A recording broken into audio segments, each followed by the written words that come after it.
முதல்ல இந்த ஜட்மெண்ட் வந்து என்டையர் இந்தியன் சினிமாவே வெல்கம் பண்ணணும். காரணம் என்னன்னா, இந்த மாரி ஒரு ஆர்பிட்ரரி ஒரு ரூல், அதாவது சென்சார் சர்டிஃபிகேஷன பத்தி ஒரு மெயில் வந்த பிறகு, ஒரு தயாரிப்பாளருக்கு ஒரு மெயில் குடுத்தாச்சு. அதாவது உங்க படத்துக்கு யுஏ சர்டிஃபிகேட் குடுத்துட்டோம் அப்படின்னு சொல்லிட்டு கட்ஸ் எல்லாம் லிஸ்ட் பண்ணி குடுத்த பிறகு, அது பிறகு ஒரு புரொடக்ஷன் ஹவுஸ் வந்து அத சப்மிட் பண்றாங்க. கம்ப்ளீட் டீட்டெயில் போட்டு அவங்க சப்மிட் பண்றாங்க. கட்ஸ் எல்லாம் சப்மிட் பண்ண பிறகு, திடீர்னு எக்ஸாமினிங் கமிட்டில ஒரு மெம்பர் வந்து கம்ப்ளைண்ட் பண்ணியிருக்காரு.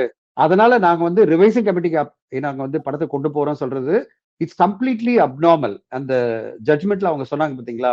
What is happening in censor board is abnormal அப்படின்னு சொல்லிட்டு பிடி ஆஷா அவர்கள் ஹானரபிள் ஜஸ்டிஸ் சொன்னாங்க. அப்நார்மல் இது.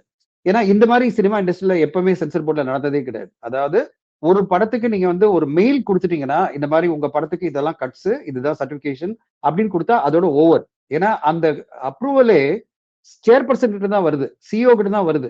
அதாவது இந்த கட்ஸ் எல்லாம் நீங்க பண்ணணும். யுஎஸ் சர்டிஃபிகேஷன் அப்படின்ற மெயிலே வந்து சேர்பர்சன் கிட்ட தான் வருது.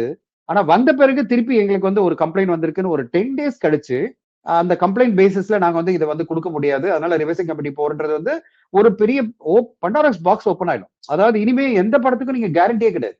ஒரு படத்த சென்சார் பண்ணீங்கன்னா, கையில சென்சார் சர்டிஃபிகேட் கிடைக்கிற வரைக்கும் உங்களுக்கு எந்த கேரண்டி இல்லாத ஒரு சிச்சுவேஷன்ல கொண்டு வந்து நிறுத்திட்டாங்க இப்போ. இன்ஃபாக்ட் நான் இத்தன வருஷமா இண்டஸ்ட்ரியில இருக்கேன். எனக்கு இது பெரிய அதிர்ச்சியா இருந்தது.